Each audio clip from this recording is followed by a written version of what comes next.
our today's topic in data science lectures. Our today's topic is probability and stats.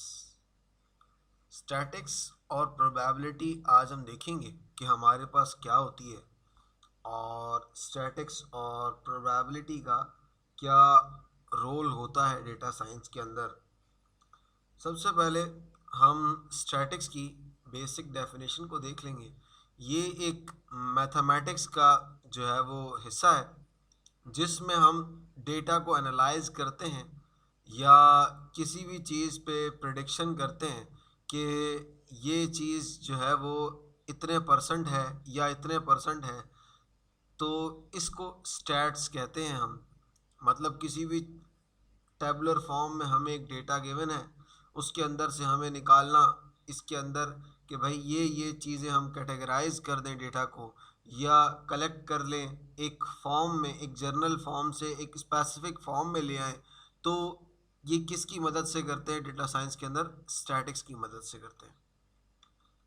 Statics की दो techniques होती हैं।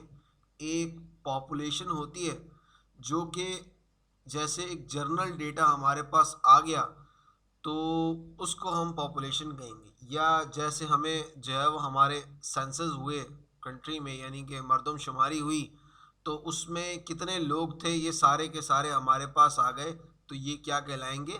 ये जो है हमारे पास पॉपुलेशन कहलाएगी। और सैंपल क्या होगा? सैंपल उसी का सबसेट होता है। सैंपल के अंदर हम उस जो डेटा होगा हमारे पास, उस डेटा के अंदर से जो पॉपुलेशन है हमारे पास, पॉपुलेशन के अंदर से हम एक सैंपल निकाल लेंगे, यानी एक सर्टेन अमाउंट ऑफ डेटा निकाल लेंगे और देखेंगे सैम्पलिंग के लिए कि जो है वो डेटा हमारा जो है वो सारे डेटा से सिमिलर हो। मतलब अगर जैसे कि हमने कुछ डेटा निकाला, उसमें हमने मर्द, औरत, बच्चे, बूढ़े सबका जो है वो एक एक डेटा हमने निकाल लिया, एक एक या दो दो, तो ये हमारे पास सैंपल कहलाएगा। अब सैम्पलिंग की भी कुछ टेक्निक्स होती हैं।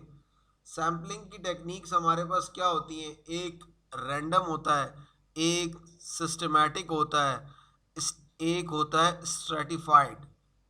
अब रैंडम के अंदर हम क्या करेंगे? हर मेंबर के पास चांस होता है, जैसे हमारे पास पूरी एक पॉपुलेशन की एग्जांपल जब मैंने दी कि एक हमारे पास जनरल पॉपुलेशन है, तो इस मुल्क के अंदर जितनी पॉपुलेशन है उसमें हर मेंबर के पास चांस है कि उस सैंपल के अंदर आ सकता है। चांसेस हमारे पास होते हैं कि वो उस सैंपल के अंदर लाई कर सकता है। अब सिस्टमैटिक सैम्पलिंग की जब हम बात करते हैं तो सिस्टमैटिक सैम्पलिंग के अंदर हम सेलेक्टेड करते हैं एक रैंडम लिस्ट के अंदर से, यानी कि उसी रैंडम डेटा की अगर हम बात करें, ये रैंडम सैंपल की बात करें, तो हम उस पॉपुलेशन के अंदर से हम हर थर्ड सैंपल को लेने के हर थर्ड वैल्यू को ले लेंगे, यानी कि हर थर्ड बंदे को हम उस सैंपल के अंदर ले आएंगे, तो ये सिस्टमैटिक होगी। या हर फोर्थ को, इसमें nth वैल्यू के एलिमेंट पे सेलेक्ट करते हैं। मतलब हम चाहें तो हर फिफ्थ के उस पे भी हर पांचवा बंदा हमारे सैंपल के अंदर आ जाए। अब 100 पॉपुलेशन है, 100 की पॉपुलेशन है हमारे पास, तो 100 की पॉपुलेशन के अंदर से हमारे पास हर फिफ्थ बंदा आ जाए, तो हमारी पॉपुलेशन कितनी होगी? हमारी पॉपुलेशन होगी कितनी? हमारी पॉपुलेशन हो जाएगी 20। अब वो नहीं, सॉरी, हमारी जो पॉपुलेशन के अंदर से सैंपल निकलेगा वो 20 का सैंपल निकलेगा। अगर सिस्टमैटिक की बात करूं, 100 लेट सपोज 100 पीपल्स की मैंने एक जो है वो पॉपुलेशन ले ली, उस पॉपुलेशन के अंदर से अगर मैं सिस्टमैटिक ऑर्डर से चलूं, हर फिफ्थ बंदा लूं, तो हमारे पास 20 जो है वो हमारी वैल्यूज आ जाएंगी एक सैंपल के अंदर। अब स्ट्रैटिफाइड क्या होता है? स्ट्रैटिफाइड बेसिकली ये ग्रुप या कैटेगरल पे बेस्ड करता है। अब अगर उसी की एग्जांपल ले हम पॉपुलेशन के डेटा की, तो उसके अंदर स्ट्रैटिफाइड की अगर मैं बात करूं तो वो स्ट्रैटिफाइड कर देगा, या तो वो एज पे स्ट्रैटिफाइड कर देगा कि भाई 50 प्लस वालों का ये ग्रुप बन जाए और 40 से कम वालों का ये ग्रुप बन जाए, और जो चिल्ड्रंस हैं उनका, यानी कि जो 15 से बिलो हैं उनका एक अलग ग्रुप बन जाए हमारे पास, या मेल और फीमेल की कैटेगरी बना दो हमारे पास, तो ये क्या होगा हमारे पास, किस तरह की सैम्पलिंग होगी, ये स्ट्रेटिफाइड सैम्पलिंग होगी। अब हमारे पास सवाल आता है, डेटा साइंस के अंदर हमारे पास बहुत ही ज़्यादा, बल्कि डेटा साइंस एग्जिस्ट ही नहीं करती बिना डेटा के। अब डेटा क्या होता है हमारे पास, डेटा हमारे पास फैक्ट्स और स्टैटिक्स को टुगेदर करके जब हम कलेक्ट करते हैं, उसको जो है वो रेफर करते हैं कि वो एनालाइज किया जाए, तो एनालाइजेशन से पहले जो हमारे पास होगा वो डेटा कहलाता है। अब डेटा जो है वो किसी भी तरह का हो सकता है, डेटा हमारे पास इमेजेस की फॉर्म में हो सकता है, डेटा हमारे पास जो है वो अनप्रोसेस्ड बेसिकली इंफॉर्मेशन होती है, या कलेक्शन ऑफ इंफॉर्मेशन होती है, कि उसके अंदर से हम डेटा के अंदर से हम डेटा किसी भी तरह से देख सकते हैं, चाहे वो वीडियो की नज़र से हो, चाहे वो जो है वो एक जो है वो रजिस्टर में एक खाता बना हुआ हो, तो वो भी डेटा है हमारे पास। डेटा की डिफरेंट फॉर्म्स होती हैं, उसको हम कैटेगराइज कर लें अगर डेटा को, तो डेटा की कुछ कैटेगरीज बन जाती हैं, जिसमें हमारे पास कौन कौन से तरह के डेटा आ जाते हैं। हमारे पास क्वालिटेटिव और क्वांटिटेटिव डेटा आ जाता है। अब क्वालिटेटिव डेटा हमारे पास क्या होगा, क्वालिटेटिव डेटा हमारे पास होगा कि उस डेटा के अंदर हमारे पास क्या होगी, इंफॉर्मेशन होगी अबाउट क्वालिटीज़ या डिस्क्रिप्शन होगी। जैसे अब कोई भी क्लाइंट जो है वो हमारे पास हमारी वेबसाइट के अंदर डेटा डालता है और फीडबैक डाल देता है। अब वो फीडबैक उसका रैंडम होगा, डिस्क्राइब्ड होगा, तो ये हमारे पास क्या होगा, क्वालिटेटिव डेटा। क्वांटिटेटिव डेटा के अंदर हमारे पास क्या होगा, इंफॉर्मेशन जो है वो मेजरमेंट में होगी, मतलब हमें पता होगा कि ये इंफॉर्मेशन किस तरह की है, मतलब एक बंदा कितना लंबा है, ये मेजर्ड है।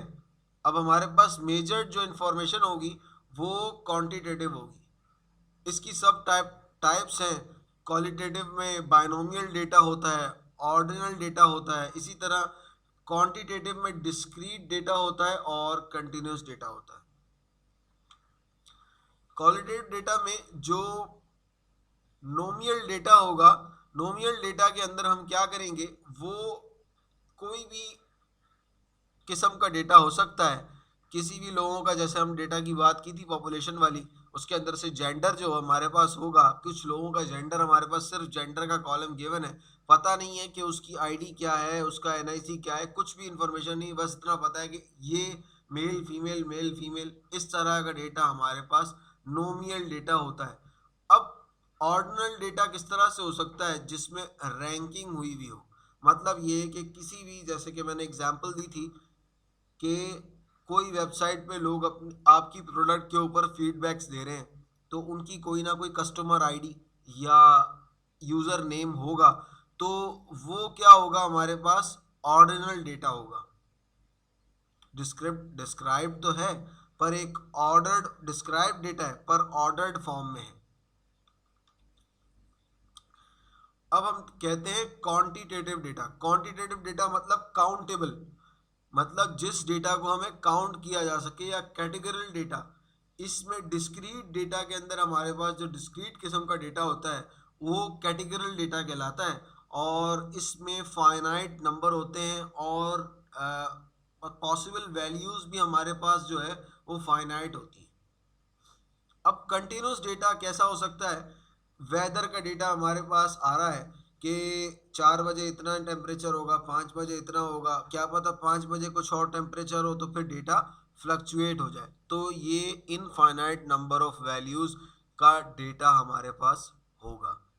ये थी हमारे पास स्टैटिक्स, और हमने स्टैटिक्स के अंदर देखा कि सैम्पलिंग किस तरह से होती है और सैम्पलिंग क्या कहलाती है। अब हम बात करते हैं प्रोबेबिलिटी।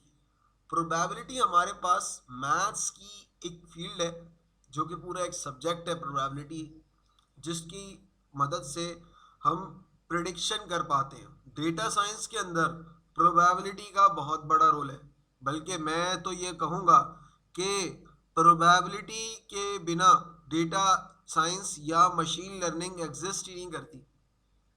प्रोबेबिलिटी हमारे पास क्या होती है, बेसिकली जो प्रिडिक्शन हमारा मॉडल कर रहा होता है वो प्रोबेबिलिटी के बिहाफ पे कर रहा होता है।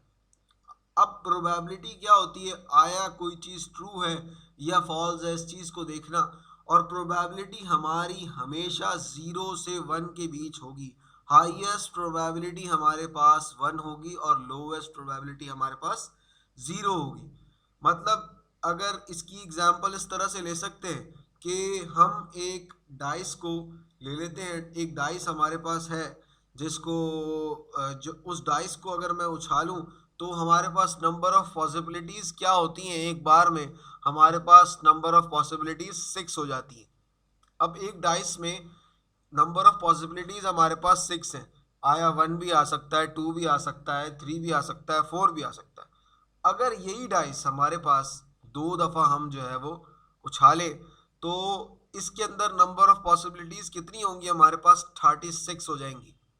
हमारे पास क्या क्या, अगर मैं 2 दफ़ा उछालूं हमारे पास 1,2 आ सकता है, यानी कि पहली बार में 1 आया, दूसरी बार में 2 आया। 2,2 आ सकता है, यानी कि पहली बार भी 2 आया, दूसरी बार भी 2 आया। उसके बाद जब मैं दोबारा उसको उछालूंगा तो वो 4,5 भी आ सकता है, यानी कि पहली बार में 4 आया, दूसरी बार में 5 आया। डाइस है ना, हमारा प्रोबेबिलिटी है, नंबर ऑफ पॉसिबिलिटीज हमारे पास जो है वो 36 आ जाएगी। अब उसके अंदर से जब हम उसकी प्रोबेबिलिटी निकालेंगे तो हम 0 या 1 के बीच हमारी वैल्यू आएगी, जो भी हमारी प्रोबेबिलिटी होगी। ये था हमारे पास डेटा साइंस के अंदर प्रोबेबिलिटी और स्टैट्स का क्या रोल है, इसको हमने देखा। Thank you so much for watching this video.